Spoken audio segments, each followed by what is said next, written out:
Mirabel Santos talaga ang pangalan niya. Pero dahil sa mas gusto ng mga kliyente ang ikangay modern touch, Bel na lamang ang gamit-gamit niya sa tuwing may mga nag-i-inquire sa pinakabagong labas ng mga kotse. Sales representative kasi siya sa isang luxurious car dealership sa Makati. At dahil maganda at may magandang hubog ng pangangatawan at hindi haltang nasa late 20s na, ay siya ang kadalasang inilalagay sa showroom para mang-inganyo ng mga prospect buyers. 29 years old na si Bel at sa ganitong industriya, mas preferred ng mga boss ang mas bata, ngunit magaling si Bel. Katulad na lamang ng araw na yon, muli na namang napatunayan ni Bel sa mga boss nila sa showroom kung bakit top sales earner siya sa loob lamang ng linggong iyon. Kung papalarin, ay pangatlong kotse na ito ni Bel. Grabe, ang sakit na ng paa ko. Reklamo nito sa kasama ng makabalik ng opisina. Uy, congrats! Mukhang sale na naman ah. Hindi naman. Tipid ng ngiti na lamang niya sa kanyang kapwa sales personnel. Swerte lang siguro today. Anong malay nyo? Baka bukas ay kayo naman, hindi ba? Pakonsuelo nyo pa rito. Hindi rin. Palatak ng isang katrabaho ni Bel na si Marie. Feeling ko talaga, may budi itong si Bel. Tignan nyo nga oh, halos weekly ay may sale yan. Sa amin kasi sa Maguindanao, uso yan. Noon pa man ay hindi na magkasundo sina Bel at Marie. Galing sa Pampanga branch itong si Bel. At dahil sa maganda ang track record at performance nito sa provincial branch, ay napagdesisyonan ng mga boss na ilipat dito si Bel para madagdagan ang sales sa main branch. At hindi naman naging mali ang desisyon ng mga ito. Buhat kasi nang malipat si Bel sa Makati, ay umakyat talaga ang sales nila at marami sa mga bentang iyon ay galing talaga kay Bel. Nauna si Marie sa kumpanya at pakiramdam nito ay nasapawan siya ng baguhan. Kaya sa tuwing may pagkakataon nito para siraan si Bel sa harapan ng kapwa mga empleyado, ay ginagawa talaga nito. Minsan ay hindi siya pinatulan ni Bel na lalong ikinakagalit naman ni Marie. Katulad na lamang ng ginagawa niya ngayon, hindi pa rin siya pinapatulan ni Bel at lalong pinanggigilan niyon ni Marie. Aktong aalis na si Bel sa personal lunch para iwasan siya, ngunit mabilis niya itong hinarang sa pinto. O teka, saan ka pupunta? Taas kilay niyang tanong. Pwede ba? Alam ko namang gigil na gigil kang patulan ako eh, pero ayaw mong masira ang good image mo. Napaka-plastic mo girl. Plastic ka agad? Hindi ba pwedeng ayaw ko lang ng gulo? Aba, sumasagot ka na ha? Tudyo ni Marie. Nais talaga nitong maubos ang PC ni Bel para patulan siya at magkaroon siya ng rason para magsumbong sa HR nila. Ano, mayabang ka na ba? Dahil marami kang sale ngayon? Aba, malay ko ba? Baka kasama mong inaalok sa mga buyers ang sarili mo ha? Mabait talaga itong si Bel at hindi pala patol sa mga pagpaparinig ni Marie sa kanya. Pero hindi rin naman siya santo, lalo na kung sumusobra na ito. As much as possible kasi, ay ayaw niya ng gulo dahil focus siya sa kanyang goal. Yun ay ang makapag-ipon siya at makapasok sa susunod na semester. Tumigil kasi siya sa pag-aaral para mabigyang daan muna ang nakababatang kapatid dahil hindi na rin kakayari ng kanyang ina ang tustusan silang tatlo sa pag-aaral. Parehong nasa high school na ang mga kapatid niya at ayaw niyang mahinto ang mga ito dahil parehong matatalino at school achievers ang mga kapatid niya. Siya na ang nagparaya dahil alam niyang mas may posibilidad na makahanap pa ng magandang trabaho ang mga ito kaysa sa kanya. Alam ni Bel na hindi siya matalino, madiskarte lamang siya at charming. Kaya sa sales siya napunta. Kaya habang sinuswerte siya sa trabaho, ay minabuti niyang ipagpaliban na lamang muna ang pansariling pangarap at mag-ipon. Hoy Maria, pagtatanggol naman ang kasamang sipon. Tigil-tigilan mo yun si Bel. Hindi ka naman inaano ng tao. At kang patulan ka, tapos magsusumbong ka. Huwag ganun. Pasalamat ka na lang. At hindi ko katulad to, na bigla ka na lamang susunggalin ka agad. Kinabahan naman si Bel sa narinig. Ayaw niya talaga ng gulo hanggat maaari. Ibon, break mo na. Tara, kape tayo doon sa karinderya sa likod. Sige, pero wag kape. Pagpapawisan kilikili ko eh. Hindi pa rin naman tumitigil si Marie sa pangungonsumisyon kay Belle. Kahit na mas pinili nitong umiwas at lumayo mula sa mga patutsada nito. Hoy, saan kayo pupunta ha? Kinakausap pa kita. Nakapag-time out na sila Belle at Yvonne. At kasalukuyang naglalakad papunta sa karinderya sa likod nang may nakita silang lalaki na nakatayo sa may puno sa tapat ng bungad ng viewing office nila. Sino kaya yun? Tanong ni Belle. Baka isa sa mga aplikanteng bago. Hindi mo ba alam na may hiring ngayon? Kailangan raw kasi ng mga bagong mekaniko. Pero in fairness mukhang pogi. Kaya mo siguro napansin kahit from this distance. Ano, tama ako no? Ha? Hindi Todo tanggi nito sa kaibigan. Anyways, deserve mo naman yan. Ilang taon ka na eh. Tapos wala ka pang jowa. Alam mo naman kung bakit hindi ba? Sad naman ni Belle. Oo nga, tara na nga, halika na. Kaping-kapi na ako eh.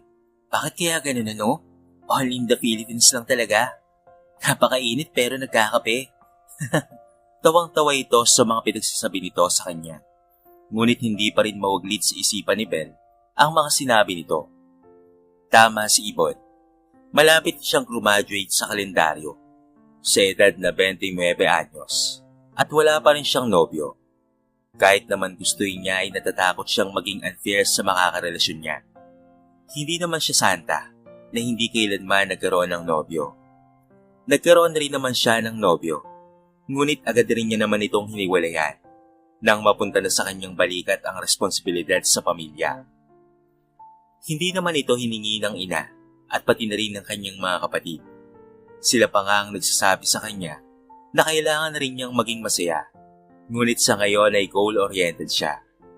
Si Yvonne ay happily married na at may 2 ng mga anak. Halos kaedad lamang niya ito, pero nakabukod na ito at masaya sa binubuo nitong pamilya. Kaya sila magkasundo ay dahil lagi siya nitong ipinagtatanggol sa tuwing nang bubuska itong si Marie. Balang araw, sarili ko naman, taimtim na dasal ni Belle. Sa kabilang banda, sa marangyang bahay ng mga Bisensyo sa Alabang, Tomas, nasan yung magaling mong anak? Bati ni Serafina sa asawa.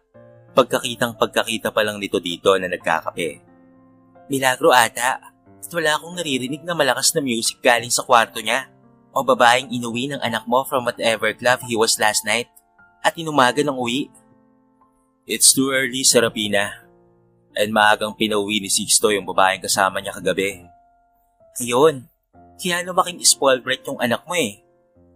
Kung pinayagan mo sana na doon na siya sa condo niya sa BGC, di sana, hindi ka maingay umagang-umaga. Hindi nagustuhan ng babae ang tinura ng asawa sa kanya. Mag-iisang buwan na sa poder nila ang anak na si Tomas Vicencio VI, o kung tawagin nila ay Sixto. Buhat ng masangkot ito sa isang iskandalo sa isang bar sa Quezon. At kinakailangan nilang rendahan ang nag-iisang anak para lumamig muna ang sitwasyon. Bukod sa gulo, ay isang malaking iskandalo ang masangkot ang tanyag na apelyido nila sa isang kahiyayang sitwasyon. Basagulero at playboy ang image nito, at lagi yon ang ugat ng pag-aaway nilang mag-ina. Walang linggo na hindi nabablind item si Sixto. Kalaunan ay naging kadikit na ng pangalan niya ang mga salitang ito. Ni minsan naman ay hindi nagkulang ang mga magulang niya sa pagpapalaki sa kanya. Ngunit nasa hustong edad na ito kaya hanggat maaari ay puro pangaral lamang ang kanilang ginagawa sa anak. Nagpantig ang tenga ni Serafina. And then what? Allow him to make more mistakes? Hindi ko na nga alam kung aling social media page ang una kong babayaran para hindi nila i-post ang mga kabalbalang ginawa ng anak mo. Ako ang gumagawa ng mga damage control para sa mga kaistupiduhan ni Sixto. And here you are, zen as a monk. Alam mo ba kung ilang babae ang nagpupunta sa opisina ko? Narereklamo nila si Sixto. Pinangakuan ng kasal and whatsoever so he could get in their panties. Buti nga, ay wala pang lumalantad na nabuntis sila ng magaling na batang yan. Isang ngiti lamang ang tanging sagot ni Tomas sa pag-hysterical ng asawa. Sabay paghigop ng kape. Maingat siya and that's good. Agad naman itong napansin ni Serafina. I know that look, Tomas. What are you up to? Inayos ko na. You can relax. Makuhulog ang sabi ng lalaki. What do you mean? Na inayos mo na? Nagkibit balikat na lamang si Tomas. Ayaw niyang sabihin sa asawa ang naging desisyon niya. Dahil sa kahit mabunganga ito sa anak na si Sixto, ay mahal na mahal ito ng ina. Masyado na itong stress sa pag-ayos ng gusot ng kanyang anak ang makailan lamang. Si Sixto ay nakunang ng Google P ng kapwa customer sa isang sikat na bar. Naging viral ang video na ito at nakaladkad ang apelyidong Vicencio. Isa sila sa mga pinakamayamang angkan sa Pilipinas. At hanggat maaari, ay nais ng ina niyang si Serafina Vicencio na manatiling walang bahid ang pinakaiingatang imahe nila. Kaya naman ang pumutok ang video ni Sixto, ay ito na ang gumawa ng paraan para mapahupa ang mga balita at chismis sa sirkulasyon. Ganun pa man, ay hindi nagpapatinag si Sixto. Tigas na matigas ang ulo nito. At kahit na hindi naman siya pinalaking kapos sa disiplina, ay naimpluwensyahan na rin ito ng kanyang mga barkada dito man o sa labas ng bansa. Kaya naman sila ay parating sinusundan ng publiko at ng mga chismosang paparazzi para lamang may scoop. Masasabing nakaantabay lamang ang mga ito sa susunod na gagawin ng tinaguriang Crazy Rich Pinoy Kids para mapag-usapan at mapagkakitaan. Noong umaga ring iyon, ay walang alam si Serafina sa ginagawa ng asawa. Nakatayo si Sixto sa harapan ng mismong viewing office na pag-aari nila sa Makati. Ibinaba lamang siya ng driver nilang si Mang Williams sa may kanto at pinalakad na lamang siya gaya ng mili ng tatay niya. Kabisado niya ang lugar na ito dahil isa ito sa mga negosyong malapit sa ama. Nakakainis, himutok niya. Hindi ako makapaniwala na palalakarin ako hanggang dito. Kung hindi ko lang talaga kailangang mapatunayan sa mga magulang ko na hindi ako isang sakit sa ulo, I won't do this shit. Maya-maya ay biglang may lumapit na lalaki sa kanya. Sa tansya niya ay kaedad dito ng kanyang ama. Sir Sixto, bakit po nandyan kayo? Dito ako binaba ni William eh. Inis na sambit nito. Ikaw bang manager dito ha? Opo pero, oo na, alam ko na. Hindi pwedeng malaman ng mga empleyado dito na anak ako ng may-ari. Yun nga po sir, nakangiting sabi ng manager. Tanging ako lang pong nakakaalam kung sino ka at kabilin-bilinan po ng tatay mo na huwag kang tratuhin espesyal dito habang dito ka nagtatrabaho. Ay regular na tao ka at boss mo ko, kaya ngayon pa lamang ay humihingi na po ako ng pasensya kung sakaling umabot tayo sa punto na masabot ko kayo. Iba po kasi ang pamamalakad ko dito eh. Napakunot naman sa noo si Sixto. Goods, paanong iba? Kapag may nagawang hindi tama, ay pinapagalitan ko talaga. Mainam lang na alam nyo kung papaano ako magtrabaho. Paliwanag pa nito sa kanya. Cool, may disclaimer. Sana lang ay may mga magagandang babae sa lugar na ito ha. Para naman medyo mabawasan ang boredom ko sa lugar na ito. Tila nabasa ng manager ang nasa isip ni Sixto. Kaya napangiti na lamang ito bago magsalita ulit. Sir, madami pong female staff sa loob at bilin rin po ng tatay nyo. Labantayan daw po kayo dahil medyo may pagkapinyo daw po kayo sa mga babae. He said that? Halos hindi makapaniwalang sampulat ni Sixto. Okay, fine. Saan ang opisina ko? Tila may nasabi siyang hindi naintindihan ng manager. Dahil nanatiling nakatitig lamang ito sa kanya. Kinakailangan pang sabihin ito ulit ni Sixto. Muli na naman siyang tinawanan ng lalaki na para bang nanunodyo. Hindi po ata kayo nakausap ng tatay niyo ng maayos, sir. Ha? At bakit?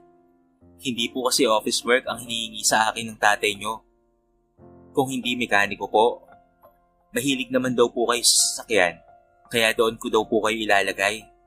What? Hindi pwede ha. Tawagan nyo na lamang po ang tatay nyo sir kung nagdududa po kayo. Pagkatapos nyo po siyang tawagan, ay saka na lamang po kayo pumasok sa loob para makita nyo na po ang mechanics, para makita nyo po ang mechanics area, at para makilala nyo po ang mga makakatrabaho nyo sa loob ng ilang buwan. Makahulog ang saad nito bago iwan si Sixto na hindi naiintindihan kung alin ang unahin. Ang galit ba sa kanyang ama o ang inis sa sarili? Dahil pumayag siya para gawin ito.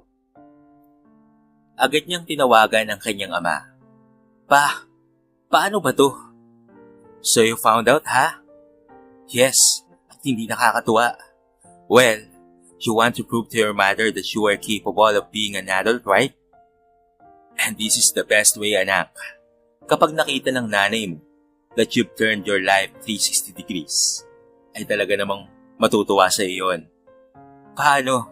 By making me work as a mechanic sa isa sa mga kumpanya natin?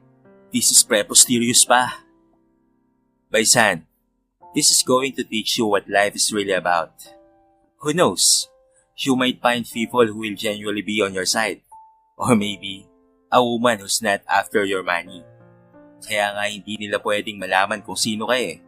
Think of this, anak, as a social experiment that will benefit only you.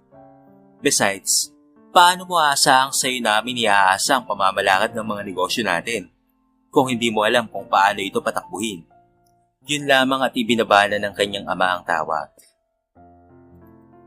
Bagsak ang mga balikat ni Sixto nang pumasok sa viewing office na iyon.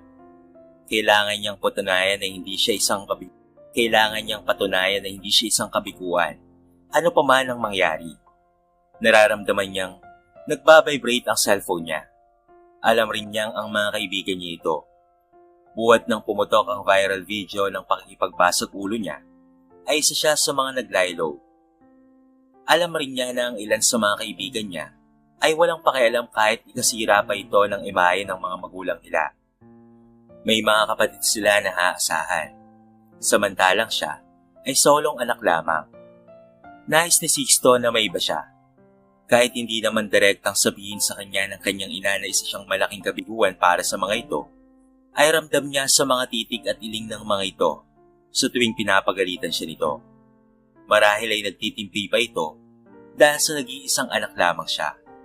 Ganon pa man ay maaaring umiksi na rin ang PC ng ina sa walang patid na konsumisyon na galing sa kanya. Sa staff lunch ng kaparehong araw, nakita mo na ba? Humahangos na pagbabalita ni Ibon. Ha? Ang alin? Mamaya na yan. Sinarado nito ang binabasa niya sa laptop. Ano ba kasi yan? Sure ako na mas importante itong sasabihin ko sa iyo, kaya dapat all ears ka na sa akin. Binuksan ulit ni Belle ang laptop niya. Go lang. Pinabasa ko lang ang specs ng bagong sasakyan na paparating. Mabuti ng handa. Ano ba kasi yun? May bagong mekaniko. Pulong nito sa kanya. Oh, ano naman? Hindi ba may hiring talaga? Kasi dalawa sa mga in-house mechanic natin ay naisipang mag-Saudi. Siyempre mag-hire talaga si Sir Edward ng mga bago niyang empleyado. Lalo na, at mas marami ang mga mas prepare na sa mismong kaso dalhin ang mga sasakyan nila. Hindi mapakalisipon. Hinila nito si Belle sa may pintuan, kung saan naroon rin ang ilang mga kapwa sales personnel. Tila may kung ano o kung sinong pumukaw sa atensyon ng mga ito. Sa pagkukumpulan ng mga ito sa maliit na pinto, ay halos wala na nga silang makita ni Ibon. Dahil wala nga siyang makita, ay bumalik na lamang sa upuan niya si Belle at ipinagpatuloy ang pagre-review ng mga specs ng mga bagong sasakyan. Bukod kasi sa angking charm ay talaga namang inaaral niya ang bawat unit. Hanggat maaari kasi ay gusto ni Belle na ma-impress ang buyer. Kaya sinisigurado niyang makukover niya ang lahat ng mga posibleng pwedeng itanong nito bago bumili ng sasakyan. Bukod pa roon, ay mas gusto rin niyang nahahasa ang utak sa pamamagitan ng pagbabasa para kapag bumalik na siya sa eskwela, ay madali na lamang ang pagsasaulo niya. Naramdaman niyang hinahatak siya ulit ng kaibigan para makiusyosyo ulit. Halika na, may pogi doon. Sus, babaero yan for sure. Hoy, akin yung mekanikong pogi ha. Saad ni Marie. Total ako lang naman ang legit na single dito eh. So akin na yon. Teka, pasok ni Ibon. Ikaw lang? Sure ka? Ano naman itong si Belle? Namewang si Marie at itinaas ang kilay. Aba, kanya na nga ang sales. Kanya pa rin ang pogi. Parang hindi naman na ata makaturungan yan. Marie, sa'yo na. Wala naman akong interest doon eh. At lalong wala akong balak na makipagkompetensya sa'yo. Sabi mo nga hindi ba? Sa akin ang sales? Mas gusto ko yon. Sa'yo na yung mekaniko. Sarkastikong sagot ni Belle kay Marie. Minsan naman ay sumasagot siya, lalo na kung hindi na niya gusto ang tapas ng tila ng kasama sa trabaho. Mabait siya pero hindi naman siya yung tipong dapat ipagtayo ng rebulto. Alam niya kung saan siya lulugar. At sa puntong ito ng buhay niya, ang nasa isip lamang niya ay ang makaipon, mapagtapos ang mga kapatid, at makabalik sa pag-aaral at maging isang flight attendant. Para naman libre na siyang makapamasyal sa buong mundo. Para kasi kay Belle, kung may lalaki mang darating sa buhay niya, ay kailangan itong maghintay ng mahabang panahon hanggang sa makamit muna niya ang mga inaasam-asam niya sa buhay bago siya lumagay sa tahimik. Siya kasi ang tipo ng babaeng date to marry. Ito ang rules niya sa buhay pag-ibig. Pakiramdam niya ay matanda na siya para sayangin ang panahon para sa maling tao. Na siyang kabaliktaran ni Sixto dahil sa galing ito sa prominenteng pamilya at laging laman ng mga high-end clubs sa bansa o pati na rin sa labas ng bansa. Madalas itong napapasupo sa iba't ibang uri ng mga babae. Karamihan sa mga ito, ang habol lamang ay ang kapal ng bulsa niya. Ngunit maingat si Sixto. Hindi niya gustong makabuntis at bigyan ng karagdagang sama ng loob ang mga magulang. Ang totoo niyan, kahit naman maraming babae ang nililing sa kanya, ay wala pa siyang formal na napapakilala sa mga ito sa kanyang magulang. Ang gusto kasi ng binata ay kung sino man ang maswerteng babaeng dadalhin niya sa bahay, ay siya na rin magiging kaagapay at katuwang niya sa buhay. 11 PM sa isang bar sa Quezon City. Parehong araw din yon. Dude, buti naman at nakarating ka. Akala namin ay no-show na ang Vicencio Boy. Bati ni Tin kay Sixto. Pagdating nito, here, grab some drinks. No thanks. Dumaan lang talaga ako rito para magpakita sa inyo. I have a work tomorrow. At 9 AM ang call time doon. Aalis din ako agad. Wow, you work? Kimbal na tanong ni Kyle sa kaibigan. For real? Kailan pa? Nalulugi na ba ang Vicencio's Group of Companies? Loko, natawa naman si Sixto. Inaasahan na niya ang reaksyon ng mga ito. Hindi no? Paano mangyayari yun? Remember the incident last month? Medyo galit pa ang parents ko. Kaya ito yung parusa ko. Saka training ground na rin para sa future CEO ng VGC. Masyadong maingay sa bar. Kaya halos masigawan na silang magkakaibigan. Hindi alam ni Sixto, nakasama ni Napin si Andrea, ang babaeng patay na patay sa kanya. Nagulat na lamang siya nang may umapos sa kanya, galing sa likod at pinisilpisil ang kanyang dibdib. Naghagalpakan ng tawa ang mga kaibigan niya. Kabilin-bilinan pa naman ni Sixto na wag isama ang dalaga sa lakad nila, lalo na kung susunod siya. Nag-date sila ng ilang linggo, hindi exclusively, ayon na rin sa gusto ni Sixto. At nung makaramdam si Sixto na parang binabakura na siya nito, ay dumalang ang pakikipagkita niya kay Andrea. Hindi naman ito matanggap ng babae. Kaya't parang kabuti ito na sulpot ng sulpot kung nasaan sila. I miss you, Six. Malanding bulong nito sa kanyang tenga. Where have you been? I am so lonely. Andrea, we already talk about this, di ba? Reklamo niya habang tinatanggal ang mga malalintang kamay nito sa katawan niya. Whatever we had, it was just sex. Oo naman, kaso gusto kita eh. Prangkang sagot nito sa kanya. What's the problem? Hindi naman ako basta-bastang babae lang, no? Mayaman na rin kami. Kilala rin ang pamilya namin. Oo, kilala ang pamilya nyo. At halos lahat ng katropa ko ay dinate mo. Pakli nito. And so, na-expect mo bang ganyan ang klaseng babae ang seseryosohin ko? Namula naman si Andrea sa pagkapahiya, ngunit nanatili ito sa harapan ni Sixto. It doesn't matter. I like you. And what Andrea wants, Andrea gets. Sixto, pagbigyan mo na kasi ang si Andrea. Sulsul pa ng kanyang kaibigan, na ikinagalak naman ng babae. Sige ka, pag hindi mo pinagbigyan yan, baka isa sa amin ang mag-uwi dyan. Walang sasyan ha? Bantang biro pa nito. Di uwi nyo. Kahit hindi nyo naman sabihin yan, ay alam kong yun ang mangyayari. And Andrea, I don't care.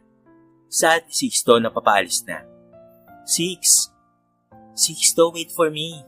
Habol ni Andrea sa kanya, ngunit hindi na siya naabutan.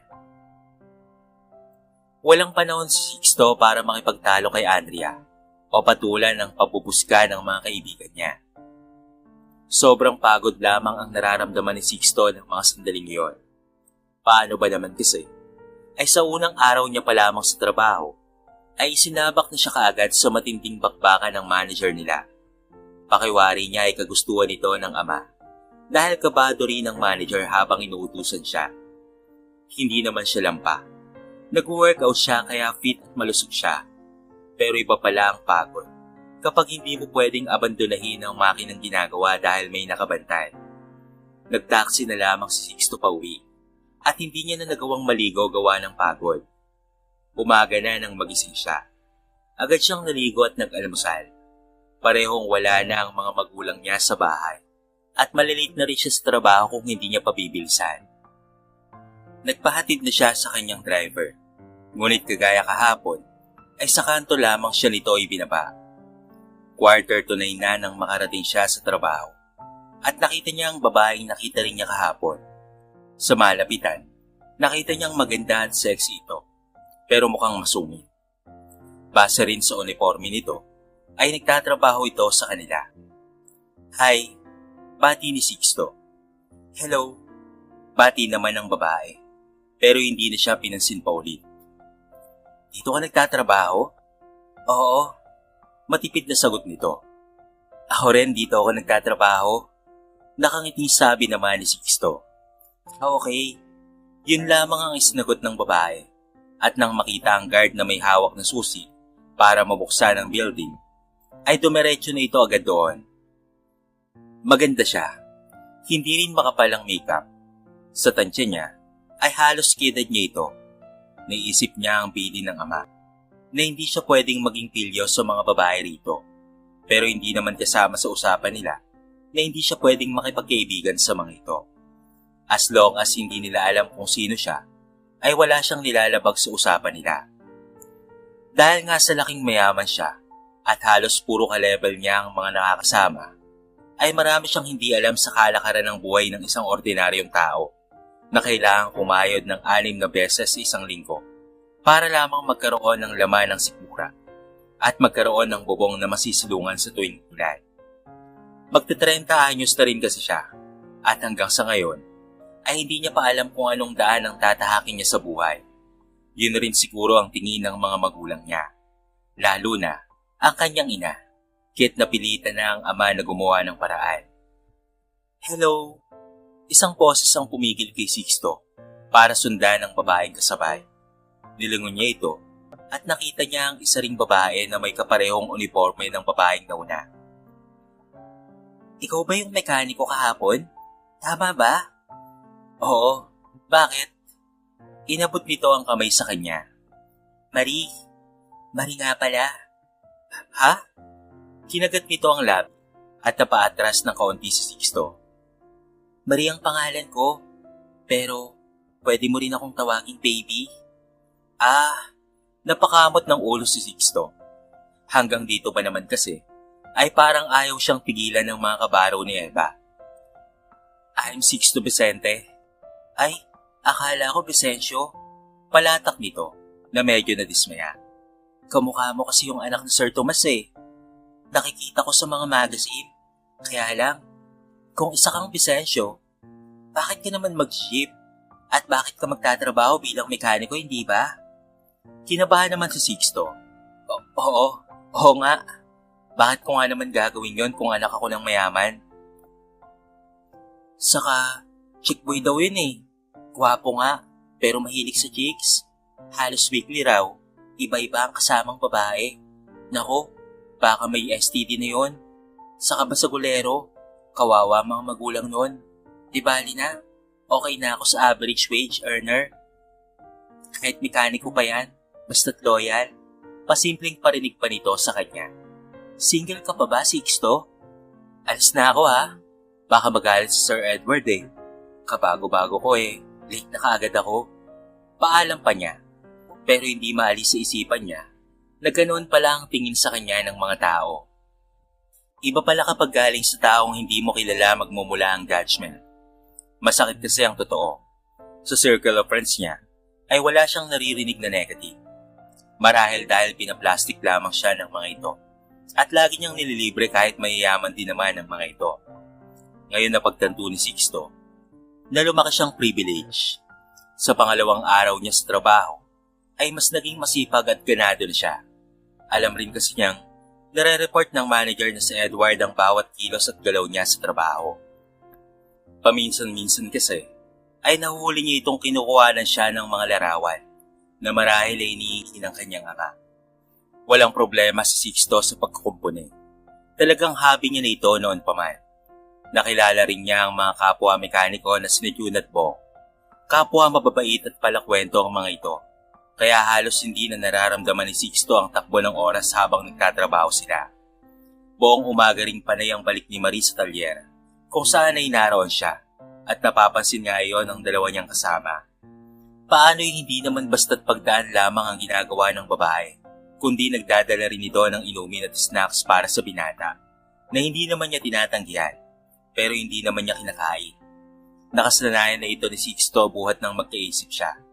May pagka-paranoid kasi ang ina niya, at ayaw na ayaw nitong kumakain siya ng mga pagkain hindi galing sa mismong kusina nila o sa mga restaurant. Marami na kasing mga nababalitang food poisoning sa bansa. Binibigay niya ang mga ito kina June at Bong, na tuwang-tuwa sa libreng merienda at inumin. Bumalik ulit si Marie at may banana cue mga bandang 11:00 ng tanghali. Sixto, kainin mo yan ha, habang mainit-init pa. Tapos kung gusto mo rin, pwede tayong kumain ng tanghalian ng sabay. Kumindat pa ito sa kanya. Paano ba yan? Nag-usap na kasi kami ni Kuya Jun at Kuya Bong eh. Nakakain kami ng sabay ngayon. Nag-usap na tayo? Ani ni Bong na naguguluhan. Talaga? Kailan yun? Oo kuya, di ba Kuya Jun? Natawa naman si Jun pero tumango ito. Nakalimutan siguro ni Bong. Pero oo Marie, gusto mo bang dito ka na lang sa talyer kumain? Gusto mo talagang kasabay itong si Sixto? Alam mo namang hindi kami kumakain sa labas dahil magastos eh. Ay, ganun ba? Next time na lang Sixto. Tipid nang umiti si Marie at umalis na. Hoy Sixto, idadamay mo pa kami sa kalokohan mo ha? Sabi ni Bong. Wala naman tayong usapan na sabay-sabay tayong kakain, hindi ba? Isa ka pa Jun, kinutungan mo rin tong isang to. Alam mo namang ayaw na ayaw ko ang pagsisinungaling eh. Sorry na Bong. Alam ko naman yun. Kaso mukhang nakakita si Marie ng bagong target nang makita itong si Sixto eh. Ang totoo, ayaw ni Sixto sa mga ginagawa ni Marie. Naaasiwa siya. Pero ayaw lang talaga niyang sabihin sa mga kasama dahil baka makarating ito sa babae. Mas okay sana kung yung unang babae na nakita niya ang gumawa noon para sa kanya. May kung anong meron ang babaeng nakita niya kanina na hindi niya maalis-alis sa kanyang isipan.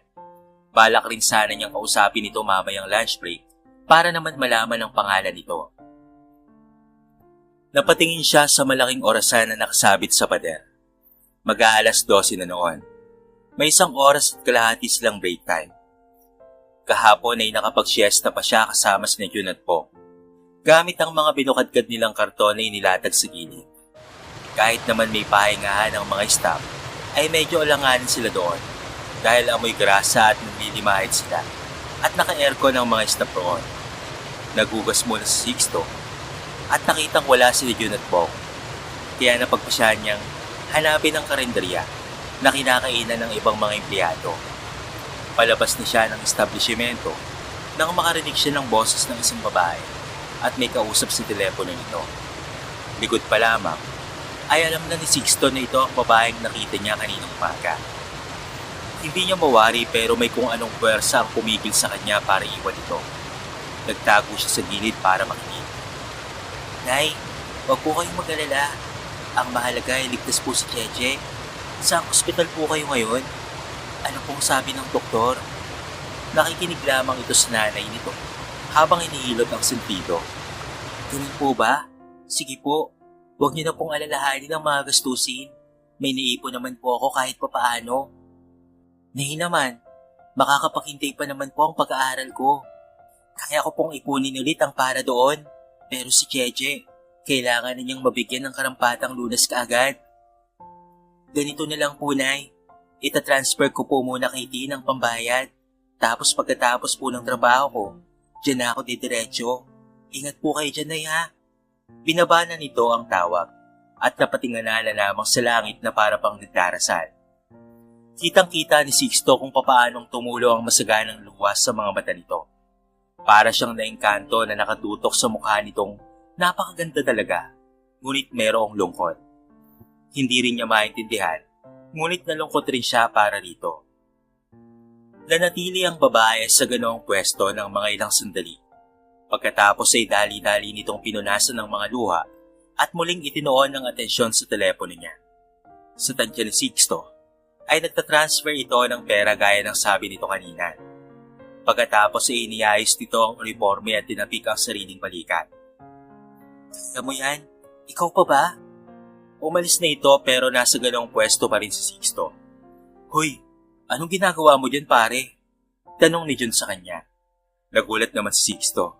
Ay Kuya Jun, ikaw pala. Fun kasi. Hanapin ko sana ang karinderya tapos... Nakita mo si Belle? Nakataas ang kilay nito habang tinatanong siya. Ganun ba? Opo.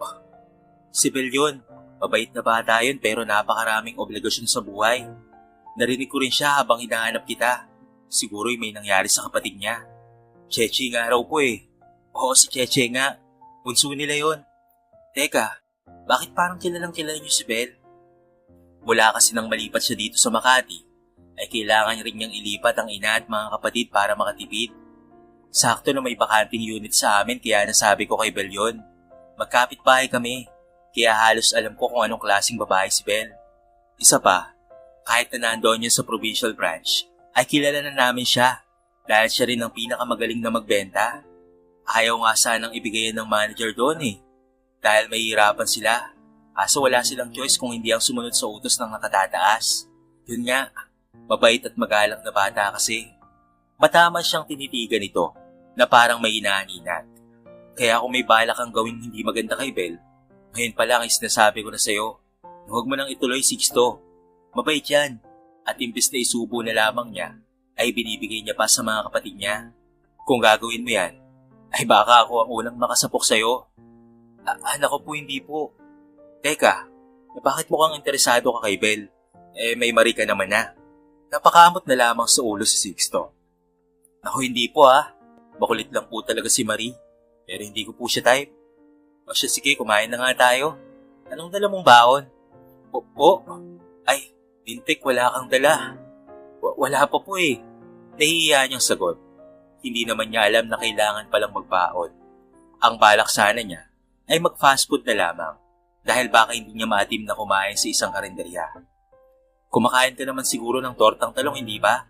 Halika na, mag-share na lang tayo. Hinihintay na tayo ni Bong sa loob. Baka ikaw pa ang kainin nun eh. Nakita mo naman ang katawan nun, hindi ba? Lahat ng kinain, sa tiyan niya lang napunta.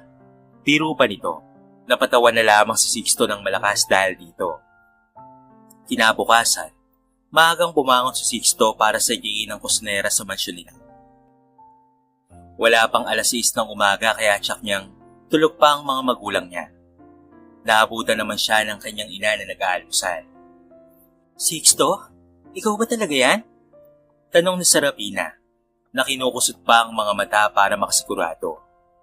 Nakasanayan na kasi ng ina ang maagang pagbangon at personal na asikasuhin kung anong ipapaluto para sa agahan. Anong meron? Kape muna ma. Alok ni Sixto sa kanyang ina. Nagpaluto lang po ako ng babaunin kay Aling Clara. Sinilip na Serafina ang nasa lamesa. Pritong isda at adobong baboy? Ikaw, magbabaon ka nito? Opo ma. Nilapitan siya ng ina at agad na hinipo ang noo at leg niya. Are you alright anak? May sakit ka ba?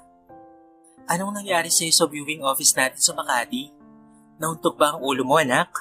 Tell me. Kasalanan talaga ito ng tatay mo eh. Ma, I'm fine. Magbabaon lang talaga po ako. Hindi po ako mamamatay. Natatawang sabi niya sa kanyang ina. Yung mga kasama ko kasing mekaniko, nagbabaon po sila. Pinakahit po nila ako kahapon kasi sabi ko wala akong dala. Alam mo yun, wala silang alinlangan na magbigay sa akin na kahit ayun lamang ang meron sila. Saka ma, may nakilala akong magandang babae. Ganun ba anak? Actually, hindi ko pa talaga siya kilala ma. Nagkita lang po kami sa trabaho. Pero there's something in her. Narinig ko nakausap niya ang kanyang nanay sa telepono. I just can't explain it, but I want to know her better. Hindi ko nga alam kung bakit kinikwento ko siya sa inyo, ma eh. Ito ang unang beses na may naikwentong babae si Sixto sa kanyang ina. At kahit hindi aminin ni Sixto sa kanyang ina, ay alam nito na espesyal ang babaeng ito para makwento ng kanyang anak. Kung tutuusin, ay matagal na nung huling magkwento ito patungkol sa mga naganap sa buhay nito. Kahit papaano ay natutuwa sa Serafina na tila ay may magandang pinatunguhan ang ginawa ng asawa sa kanyang anak. May pangalan ba ang babaeng ito, anak? Belma. Bel ang pangalan niya. She's not from a wealthy family, but I can tell that she is a good person. Paliwanag ni Sixto. Anak, your father and I have nothing against her social status. Galing rin ang mga lolo't lola mo sa wala. At kahit kami ng papa mo ay nagsimula sa wala, ang mahalaga ay mabuting puso at may respeto. Sixto, if she is all that, then she's welcome to our family. Sinserong saad ni Serafina. Ma, tigil ang tawa ni Sixto. Hindi pa po ako ikakasal. Gusto ko lang po siyang makilala. Well, this is a start. Masaya ako kung itong babaeng ito na ang magpapatino sa'yo at tatapos dyan sa pagiging babaero mo. Naman. Speaking of, alam mo bang nagpunta ang anak ni Mr. Chu sa opisina? What was her name again? Si Andrea. Nandilim ang mukha ni Sixto. Yes, that's her. Bakit daw po ma? Ayun, hinahanap ka. Kinurot nito sa tagiliran ng anak. I told you, one of these days talaga ay may babaeng kagaya nung Andrea and she will never give you peace of mind. Ako na pong bahala sa kanya ma. Pasensya na po ha. It was nothing. Sinabi ko na po sa kanya na wala lang yun para sa akin. Paliwanag niya sa naiinis na ina. Kanina lamang ay kalmado ito. Pero dahil sa pagsulpot ng pangalan ni Andrea, ay nangasim na naman ang kanyang ina. Siya nga pala ma, hindi ba lagi mong sinasabi sa akin na always be generous to those who really deserve it? Oo anak, bakit? Nagkibit balikat na lamang si Sixto at hinalikan sa pisngi ang kanyang ina. Ipinilin rin itong ilagay sa gamit na thermal bag ang mga ulam na dadalhin niya sa trabaho. Naiiwang tulala si Serafina sa kusina. Hindi niya akalain na effective ang plano ng asawa. Dahil mukhang may change of heart na nagaganap. For the next few days, ay naging ganoon nga ang setup ng anak at ikinatuwa ito ng mga magulang. Makalipas ng 3 araw, 9 a.m., umahangos na dumating si Bel. Galing pa kasi siya ng ospital bago pumasok ng trabaho. May matamis na ngiti sa mga labi nito na agad na napansin ni Yvonne. Halos lahat sila ay pinatawag ng manager dahil may i-announce daw na importante. Late ka, Bel. Aba, kakabukas pa lamang natin pero yung ngiti mo, medyo kakaiba. Ano ang meron? Von, hindi ka maniniwala pero may nagbayad ng bills ni Cheche sa ospital. Impit na balita nito sa kaibigan. As in lahat? Pati kwarto ni Cheche bayad? Pati PF ng doktor? We, di nga. Oo nga, magsasabi ako ng totoo. Di ba kulang yung pera ko? Kahit naganap muna ako ng pag-uutangan, kaya inabot ako ng ilang araw, hindi ba? Tapos babayaran ko na sana gamit yung ipon ko at yung inutang ko. Kasi kailangan na raw ng steel plates para sa mga nabaling buto ni Cheche, kaya medyo pricey. Pero pagdating ko sa billing, bayad na daw yung lahat. Binalik nila yung mga naunang binayad ko. Hinihingal pa na kwento nito sa kaibigan. Pagkatapos ay medyo nalungkot ito. Ibinalik ko rin kaagad yung inutang ko. Yun nga lang, hindi ko alam kung kanino ako magpapasalamat kasi ayaw sabihin ng ospital kung sino yung mabuting puso na nagbayad. Saka mo na isipin yun, friend. Ang mahalaga, safe yung ipon mo at wala kang utang. Next time may pwede ka nang pumasok. Baka naman sa PCSO yun. Tila nabuhayan ng loob ulit si Ben. Oo nga, konti na lang, Bon. Saka wala naman akong inaplen eh. Saka Bon, sa tingin ko, hindi magsusoli ng pera ang mga government office. Kung sa bagay, pero pagkatapos mong graduate ay pwede ka nang magjowa. Biro pa nito. Von, sabi ko naman sa'yo, hindi ba? Wala sa isip ko yan. Saka di ba? Tito Mary ang peg ko. Kung may date man ako, gusto ko na diretso sa altar na yon. Basta, opinion ko lang to. Walang pakialamanan. Pikli ni Bon. Ang tagal naman kasi ni sir. Magpapatawag ng ora-oradang meeting tapos siya itong late. Kumunot ang ulo ni Ben. Para saan daw ba ito? Teka, para saan ba to? Hindi ko nga alam eh. Sana hindi sila magbawas ng tao. Kabadong usal nito. Kailangan pa naman natin ng trabaho. Sa hirap ng buhay ngayon, hindi nasasapat ang isa lang ang nagtatrabaho. Kaya ikaw, dapat may trabaho rin ang jojowain mo ha. Makinig ka sa akin. 2 na ang anak ko. Sira, nobyo nga wala ako eh. Asawa pa kaya? Lingid sa kaalaman ni Belle at Yvonne ay nakikinig sa kanila si Sixto.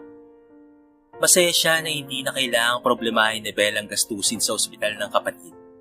Pero mas masaya siya dahil alam niyang wala siyang magiging problema kung sakaling i-level up niya ang pakikipagkaibigan kay Belle. Kinailangan niyang tawagan si Edward para hingi ng details ni Belle at para matunton kung saang ospital naroon ang kapatid. Kaya naman inabot ng 2 days bago niya nagawa ang balak niya. Siya ang anonymous payer ng bills nila.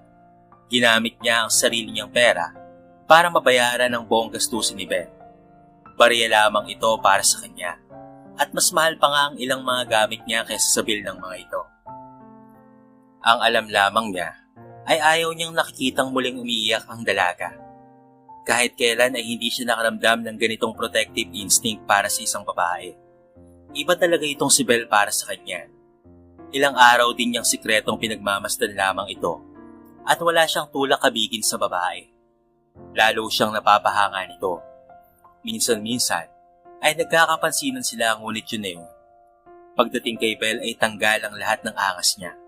Mistulang tupa siya pagkaharap ito at minsan ay nauupusan siya ng sasabihin. Lalo na kung umingiti ito. Kung ibang babae pa siguro yon, ay naikama na niya yun. Pero iba itong si Ben. At ramdam ni Sixto na ultimo kuko nito ay igagalang at irerespeto niya talaga. Good morning sa inyong lahat. Pasimula ng manager na si Edward. Eyes and ears here. Alam kong nagtataka kayo kung bakit ora-orada ang meeting na ito. Ako man ay nagulat rin. Pero dahil may long weekend simula bukas at malapit na ang anniversary ng ating branch, ay naisipan ng mga boss na mag-sponsor ng anniversary party sa La Union. Hiyawa naman ang lahat. Taon-taon naman kasi ay may paparty ang may-ari ng Besesio Group of Companies, na siya namang may-ari ng car dealership and viewing office na pinagtatrapahuan nila. Kadalasan ay pagkain at papremyo lamang sa mismong opisina. Ngayon lamang magkakaroon ng out of town, kaya tuwang-tuwa ang mga empleyado. Nagtaas ng kamay si Marie. All expenses paid po ba? Oo naman. Nakangiting sagot na Edward na lalong ikinaingay ng mga ito. Sama niyo ang mga anak at asawa niyo ha. Bayad ni boss lahat pati transpo. You know, basta ako, wala akong dadalhin. Kasi yung isasama ko, empleyado rin. Di ba Sixto? Malanding payag ni Marie habang malagkit na nakatitig sa lalaki. Sir, nagtaas ng kamay si Ben. Hindi po ata ako makakasama. Nasa ospital po kasi ang kapatid ko. Mas mabuti kung ganon. Singal ni Marie. Ikaw pasmato talaga ang bibig mo. Singal naman ni Ibon dito. Pinandilatan lamang ni Marito. Hinila ni Ibon si Belle sa gilid habang nagmi-meeting pa rin ang mga kasama. Belle, ano yun? Minsan na nga lang mangyari to eh. Tapos ay, tatanggihan mo ba? Teka, bago ka magsalita, pakinggan mo muna ako ha. Bali lang ang buto ni Cheche. Ando naman ang nanay mo at Steve. 2 araw lang yan, Belle. Tao ka rin. Hindi pwedeng work lang ng work. Dapat ay may play ka rin. Saka okay na sila, hindi ba? Bigyan mo na lamang ng panggastos. Tal wala naman tayong gagastusin sa LU eh. Eto pa, pansin ko lang ha. Pero ang mga titis sa'yo ni Sixto this past few days, iba talaga. Napakalagkit. Namula naman si Belle sa sinabi ng kanyang kaibigan. Hoy, baka marinig ka nun. Totoo naman eh. Tapos eto pa, payag ka ba na si Anaconda Marie ang kasama niya doon? Titignan ko. Naku, huwag mong tignan. I-sure mo, sakay sasama ko ang mga bata. Alam mo namang favorite kang tita ganda ng mga yun, hindi ba? Sige na nga, para sa mga anak mo. Hindi ganoon. Dapat para sa kinabukasan mo rin. Tawad ko sa'yo, Yvonne. Basta sa Thursday ha, magbaon ka ng swimsuit. Si Sixto rin ang pasimuno ng outing na yun. Sa kagustuhan niyang makilala ng gusto si Belle ay iyon ang naisip niyang paraan. Nasakto rin naman talaga na merong long weekend. Ang buong araw nila ay puno ng tawanan at lokohan. Hindi lamang ang mga mekaniko ang kasabay niyang kumain. Nagkayayaan silang kumain ng tanghalian sa karinderya at nakasalamuhan niya ang mga ito. Okay naman pala ang mga pagkain doon. Malayong malayo sa mga nakagisna niyang kaibigan ng mga kasama niya ngayon. Ang mga taong kasama niya ngayon ay maligaya na sa mga simpleng bagay lamang. Unti-unti na ring nakikita ni Sixto ang leksyon na gusto ng mga magulang niya na makita niya. Natapos ang araw na iyon ng maligaya sa Sixto. Hindi na rin siya makapaghintay para sa Huwebes. May 2 araw pa. Kung tutusin kasi ay magkano lamang naman ang inilabas niyang pera para doon. Dahil napagpasyahan ng mga empleyado na magdala rin ng mga pagkain. Nakakatuwa nga dahil kahit na libre na, ay mas minabuti nitong magbaon pa rin sila dahil kasama rin nila ang kanilang mga pamilya. Ang mga sumunod na araw ay masaya para kay Sixto. Nagpaalam rin siya sa mga magulang na ikinagulat ng mga ito dahil matagal nang hindi gawain ni Sixto ang pamamaalam sa tuwing aalis ito. Pansin din nila ang liksi at mga ngiti nito kahit na pagod at nanlilimahid sa tuwing uwi. Dumating nga ang araw na pinakihintay nila. Pati sa biyahe ay napakasaya nila. Sinadya niyang makatabi si Belle, ngunit hindi naman siya nilubayan ni Marie. Kaya napagitnaan siya ng 2 babae. Nasa likod naman si Yvonne at ang mga anak nito. Hindi nakasama ang asawa nito dahil may trabaho pa rin ito. Ang punsong anak ni Yvonne ay nagpakandong na kay Belle at doon din naman nakatulog. Lihim na kumuha si Sixto ng larawan kasama ang natutulog ni si Belle. Hapon na nang makarating sila sa La Union. Isa itong private resort na nabook nila. May mga kalapit rin itong resort, kaya medyo maraming tao sa may tabing dagat. Si Maria ay nag-2-piece pero si Belle ay naka-1-piece asul na konserbatibo ang tapas. Pagkatapos ay pinatungan ng short. Kahit anong gawin ni Marie na pagpapasexy at pagpapapansin kay Sixto, ay walang epekto iyon dahil nakakaibal lamang ang atensyon nito. Sa loob-loob ni Sixto, tinamaan ka talaga Tomas Vicencio the Sixth. Halos magubad na sa harapan mo si Marie pero kay Belle ka pa rin nakatingin at wholesome ang takbo ng isipan mo ha. Very good ka, Sixto. Enjoy na enjoy si Sixto. Hindi niya iniwan si Belle at nagkausap na sila nito kahit papaano. Madami na rin itong naikwento sa kanya habang nagbabantay ng mga anak ni Yvonne. Nag-volunteer na si Sixto na tumulong para lamang makasama at makausap ang dalaga. Maganda ang takbo ng mga pangyayari para kay Sixto nang may makita siyang babaeng papalapit sa kinaroroonan nila. Kasunod nito ang mga kaibigan niyang sina Fim at Kyle. Kumakaway pa ang mga ito sa kanya kahit malayo pa. Andrea? Kunot noon niyang sabi. What the? Kilala mo? Tanong ni Belle sa kanya. Ha? Hindi. Baka nagkamali lang. Marami akong kamukha eh. Belle, teka lang ha. CR lang ako ha. Sige. Dali-daling sinalubong niya sina Andrea, Kyle at Finn. What are you doing here? Long story bro. But to make it short, somehow Andrea found out na nandito ka. What are you doing here? Balik na tanong ni Andrea sa kanya nang mga mata ay nakatuon kay Belle. And who's that cheap girl? Bago mong laruan? Magkano bayad mo? Andrea, watch your mouth. Belle is not that kind of woman. Oh, so her name is Belle. Ulit ni Andrea. Pare, low class na pala ang gusto mo ngayon ha? Hagal pa ka ng tawa ang dalawa. Nag-high five pa sa sobrang panggaganto sa kanya. Ayaw mo kay Andrea tapos ipagpapalit mo sa empleyado mo? Ano to? Social experiment? Isali mo naman kami. Nang makatikim naman kami ng regular na putahe. Tuluyan na ngang nagdilim ang mga mata ni Sixto. Kasabay din ito, ang realisasyon na hindi siya masamang tao. Nataong nadikit lamang siya sa mga taong ganoon ang pananaw sa buwan at ayaw na niyang balikan ng ganoon. Nasuntok niya si Phil. Natumbay ito at napasigaw si Andrea na naging rason kung bakit napukaw ang atensyon ni Belle at Yvonne. Mabuti na lamang ay busy ang iba nilang mga kasama at may kalakasan ng pagtugtog galing sa naglalakihang speakers. Kaya hindi napansin ang kaguluhan. Agad na nalapitan ni Andrea si Belle. Ito ba? Ito ba ang pinagpalit mo sa akin, Sixto? Naglakbay ang mapanghusgang mata nito sa kabuuan ni Belle. Maganda. Okay naman. Anong ginawa mo para ikaw ang piliin, Sixto, ha? Full performance ba?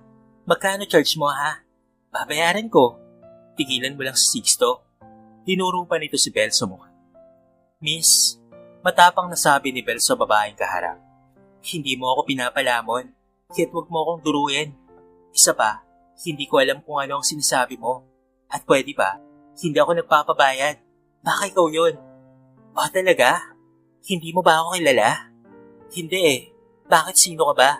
Sagot naman ni Yvonne. I'm not talking to you. Singal nito. Ikaw kilala mo ba kung sino ang nilalandi mo? Napatawa naman ang bahagya si Belle.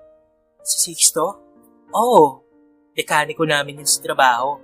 1 week pa lamang siya sa amin. Pero kaibigan na ang turing namin sa kanya. Kaya hindi ko alam kung ano ang pinagpupuputok ng butsi mo. Sixto, bumaling ito sa lalaki. Hindi ka nila kilala, right? Andrea, please.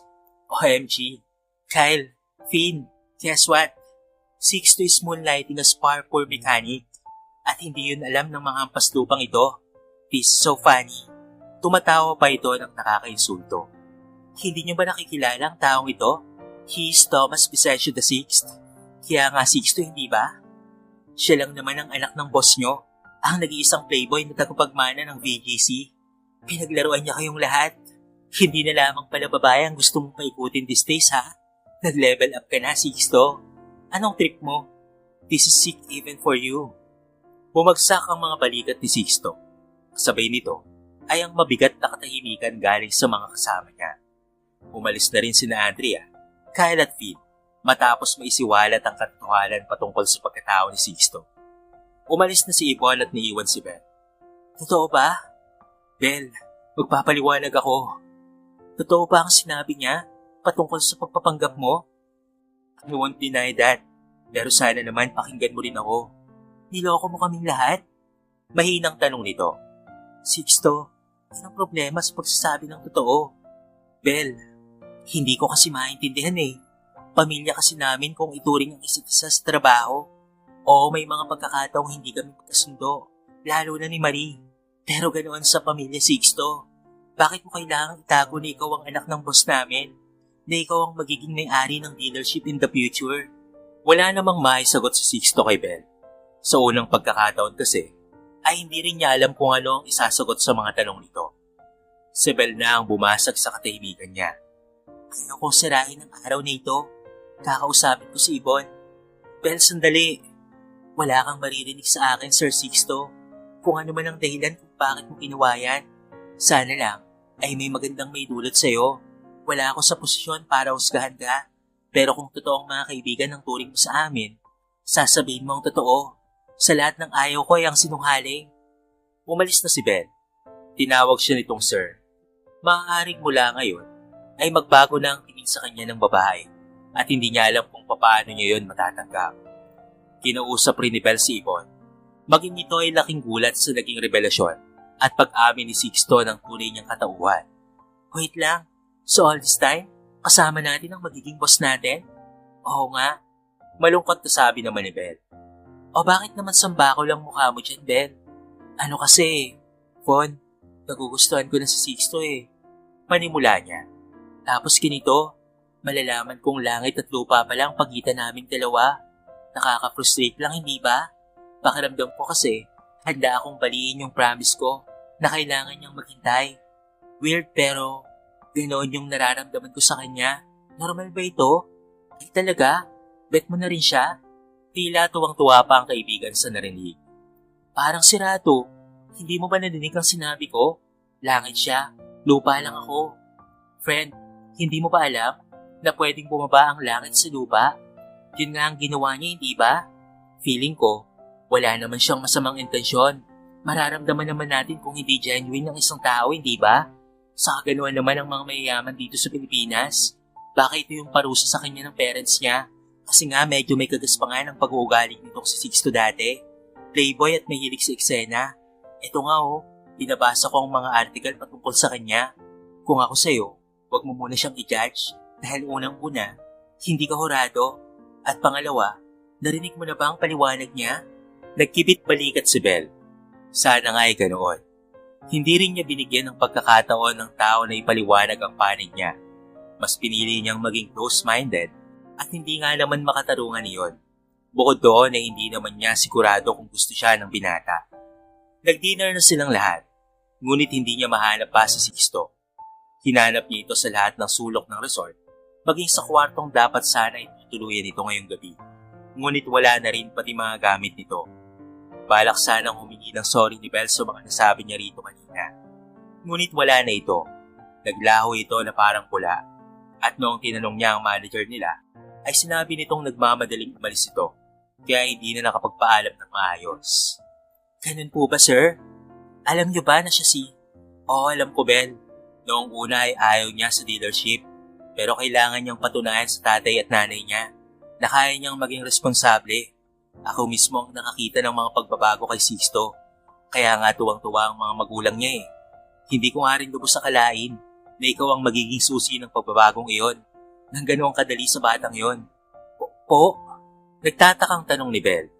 Naupo siya sa tabi nito para marinig ito ng maayos. Ano pong sabi niyo?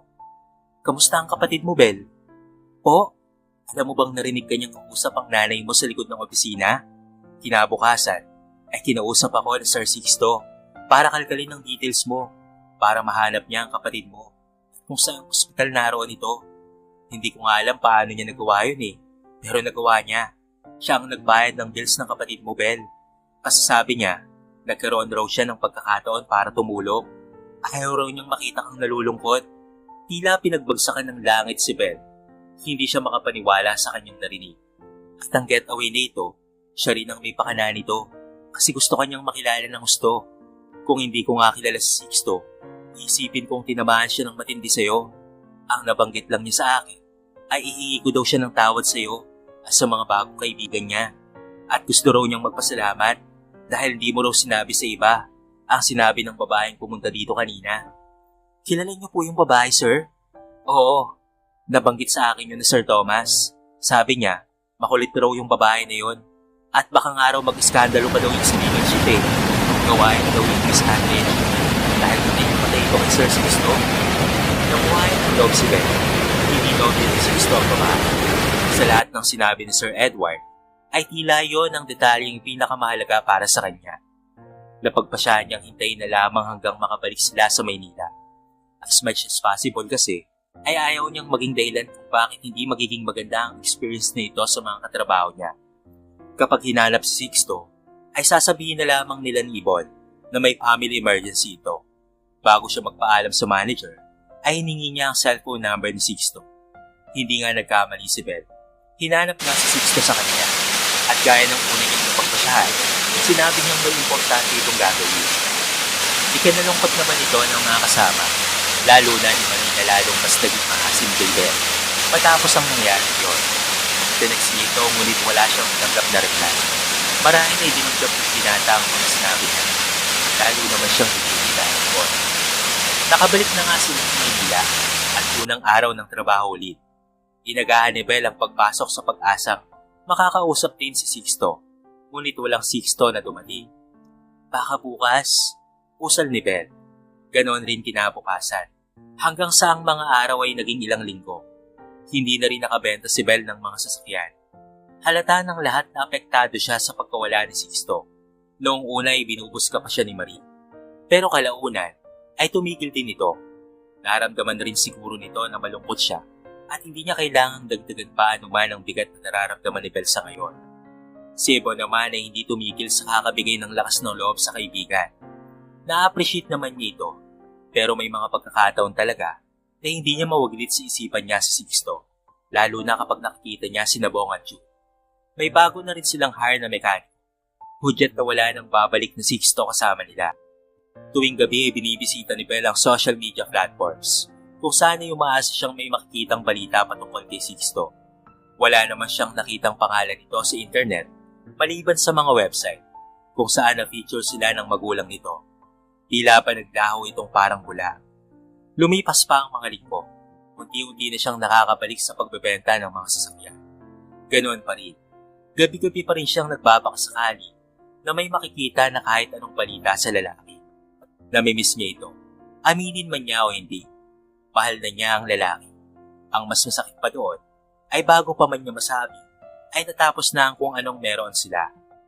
Minsan ay naiiyak na lamang siya kapag naisip na hindi man lamang niya nabigyan ng pagkakataon si Sixto na ipaliwanag ang sarili nito. Linggo noon at day off niya. Minsan lamang siya mag-day off at tuwing linggo lamang niya nakakasama ang mga kapatid. Pati na rin ang nanay niya ay nag-aalala kay Belle. Belle anak, umamin ka nga. May problema ba? Ho, wala po nay. Ilang linggo na kasi ate. Napapansin naming malungkot ka. Minsan naririnig ka rin namin ni Cheche na umiyak. Hindi na naisupo ni Belle ang tinapay sa bibig. Sorry okay lang ako. Huwag niyo na akong alalahanin. Anak, inabot ng nanay niya ang kamay ni Belle. Pamilya mo kami anak. Lahat ginagawa mo para sa amin ng mga kapatid mo. Kung ako ang tatanungin mo, deserve mo maging masaya. Alam kong patungkol kay Sixto yan. Namilog ang mga mata ni Belle. Hindi niya inaasahan na alam ng nanay niya ang patungkol kay Sixto. Tanong kasi ako kay June, kasi hindi ko alam paano ka gagabayan. Kasi hindi ka naman nagkukwento anak. Puno ng pagmamahal na sabi ng kanyang ina. Tumayo ito at niyakap si Belle. Sumunod naman ang mga kapatid nito. Wala nang nagawa pa si Belle kung hindi ang umiyak na lamang. Umiyak dahil sa pangungulila sa lalaking dinatangi ng puso niya. Naiyak na po ito, Nay. Ayoko namang maging ehemplo sa mga kapatid ko. Naiiyakan ng isang lalaking posibleng maging akin. Bukod pa roon, ay napakaiksi lamang ng panahon na magkasama kami. Lugi na ako kaagad kasi ako ang named up. Last na talaga ang iyak ko na to. Pangako ni Belle sa ina at pati na rin sa kanyang mga kapatid. Napapagod na rin kasi siya sa ganoon. Alam naman niyang marahil ay hindi na rin siya naaalala ni Sixto. Tuluyan na nitong kinalimutan ang mga panahong magkasama sila. Pati ang mga naging kaibigan nito sa dealership ay magiging bahagi na lamang siguro ng mga bagay na mas gusto nitong kalimutan.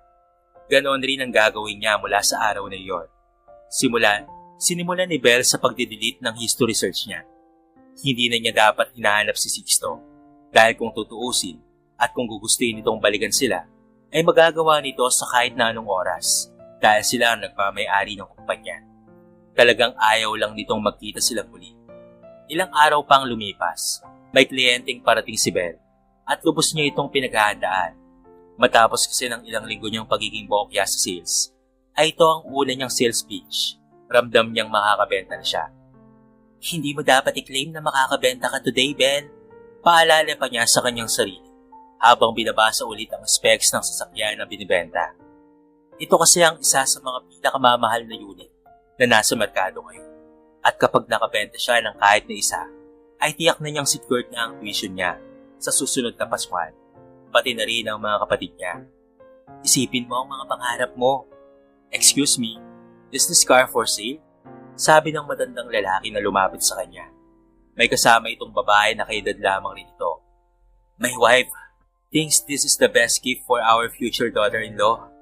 Hello, good morning po. Initian ni Belle ang mag-asawa. Alam niyang hindi ito ang inaasahan niyang kliyente. Dahil lalaki raw ito at nasa mid-30s, ayon sa reservation form nito. Ngunit nag-entertain din sila ng mga walk-in clients. Wala pa rin naman ang dapat nakausap niya. Napakaswerte naman po ng magiging daughter-in-law niyo. Opo, this car is the best that Mercedes SUV Philippines has to offer now. Tiyak ko pong magugustuhan niyo po ito dahil state-of-the-art at user-friendly ito. O doon ay, magugustuhan mo ba ang sasakyang ito, Belle? Tanong sa kanya ng babae. Po, theoretical question lamang. Kung ikaw ang magiging daughter-in-law namin, magugustuhan mo ba ang sasakyang ito? Matagal na si Belle sa car dealership industry. Hindi ito ang unang beses na may nagtanong sa kanya ng personal niya ngayong opinyon patungkol sa sasakyan na ireregalo. Ganon talaga ang mga mayayaman. Hindi basta-bastang mug o t-shirt lamang ang nareregalo. Pakiramdam ni Belle ay nakita niya na ang mag-asawa sa kung saan hindi lamang niya maalala.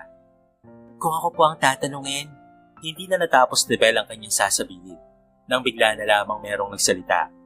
Ma, pa, I can't believe na inunahan niyo na po ako dito.